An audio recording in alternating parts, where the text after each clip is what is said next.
एक ऐसा देश जहां महिलाएं अपनी कोख किराए पर देती है, उसके पीछे की वजह क्या है और इस देश में शादी के लिए लड़कियों को पुरुष क्यों नहीं मिलते? तो दोस्तों हम बात कर रहे हैं लाओस देश के बारे में। दोस्तों आज हम जानेंगे साउथ ईस्ट एशिया के एक खूबसूरत देश लाओस के बारे में। कहते हैं युवाओं को यहाँ की महिलाओं की सुंदरता, सस्ती शराब, टूरिस्ट प्लेस और इनका चौंका देने वाला कल्चर अपनी ओर खींच ही लाता है। इस देश के लोग पैसा तो कमाते हैं लेकिन जोड़ते कभी नहीं। जितना कमाते हैं सारा खर्च कर देते हैं। यहाँ की करेंसी इतनी कमजोर है कि हर भारतीय यहाँ जाकर करोड़पति बन जाता है। इसे आप नौजवानों का देश भी कह सकते हैं क्योंकि यहाँ के लोगों की एवरेज एज केवल 24 साल है। लाओस में मौसम काफी सुहाना बना रहता है। ना तो यहाँ ज्यादा गर्मी पड़ती है और ना ही सर्दी, तभी पूरे साल भर यहाँ टूरिस्टों की लंबी लाइन लगी रहती है।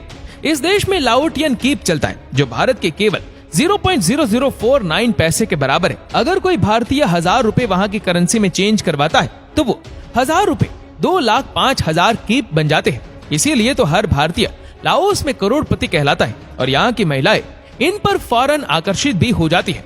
आप इस देश के बारे में एक बात जानकर चौंक जाएंगे कि यहाँ की महिलाएं अपनी कोख किराए पर देती है, यानी पैसे लेकर दूसरे शादीशुदा जोड़े के बच्चे पैदा करती है, उन्हें खुशी देती है और लाओस में इस काम को जायज माना जाता है। फ्रांस ने इस देश पर कई सालों तक शासन किया, लेकिन 1949 में इसे फ्रांस की हुकूमत से आजादी मिली और लाओस में इंडिपेंडेंट 2 दिसंबर को सेलिब्रेट किया जाता है। और इस देश में वाटरफॉल में ऐसी जगह है जहां जाकर पर्यटकों के साथ साथ लोकल पीपल्स भी जमकर प्रकृति की सुंदरता का मजा उठाते हैं। झरने से गिरता पानी, हरे भरे पेड़ और मन की शांति लोगों को इस स्पॉट पर खींच लाती है। इसके अलावा राजधानी में मौजूद एक बौद्ध मंदिर है।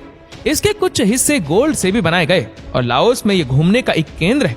इसे temple of the golden city भी कहा जाता है जो उत्तरी सिरे पर मौजूद है। इसे सेठ किरत ने 1559 में बनवाया था। ये बौद्ध मंदिर लाओस में काफी महत्व रखता है जो अपनी रॉयल्टी, आर्किटेक्ट और श्रद्धा का केंद्र है। और लाओस की कॉफी वर्ल्ड फेमस है जिसे यहाँ से काफी देशों में एक्सपोर्ट भी किया जाता है। यहाँ के घने जंगल, नेचुरल पार्क इतने शानदार है कि टूरिस्ट इनमें जंगली जानवरों को अपनी आंखों के सामने देखने का सपना पूरा कर लेते हैं। लाओस का नेशनल एनिमल हाथी है। यहाँ के झंडे का लाल रंग इस देश की आजादी में शहीद हुए लोगों को दर्शाता है। फ्लैग को पहली बार डिजाइन किया गया था साल 1945 में, लेकिन इसे स्वतंत्र रूप से 1975 में अपनाया गया। आपको जानकर हैरानी होगी कि लाओस में आप मौज मस्ती तो कर सकते हैं लेकिन वहाँ की लड़की से शादी नहीं कर सकते। एक लाओस महिला और दूसरे देश से आए आदमी उससे शादी नहीं कर सकते। हाँ, बाकी सब चलता है। अगर किसी आदमी को थाईलैंड जैसे मजे एकदम कम पैसों में लेने हो तो लाओस की यात्रा जरूर करें। लाओस देश आता है साउथ ईस्ट एशिया के हिस्से में। इसके पड़ोसी देश म्यांमार, चीन, कंबोडिया, वियतनाम और थाईलैंड जैसे देश है। यहाँ आपको अनगिनत हाथी देखने को मिलेंगे, इसीलिए इसे कंट्री ऑफ एलिफेंट के नाम से भी जाना जाता है। ऑफिशियली लाओस को people's democratic republic of Laos कहा जाता है। ये देश 2,36,800 स्क्वायर किलोमीटर में फैला हुआ है और एरिया के हिसाब से ये दुनिया का 22वां बड़ा देश है। लाओस की कुल आबादी 74 लाख है। यहाँ के 66% लोग बौद्ध धर्म को मानते हैं, जबकि 30% में यहाँ के प्राचीन धर्म आते हैं और 1.5 में ईसाई के साथ साथ बाकी के रिलीजन है। लाओस के 35% लोग शहरों में रहते हैं, जबकि 65% आज भी गाँव में रहना पसंद करते हैं। तो दोस्तों आपको लाओस देश के बारे में जानकारी कैसी लगी हमें कमेंट करके जरूर बताइएगा।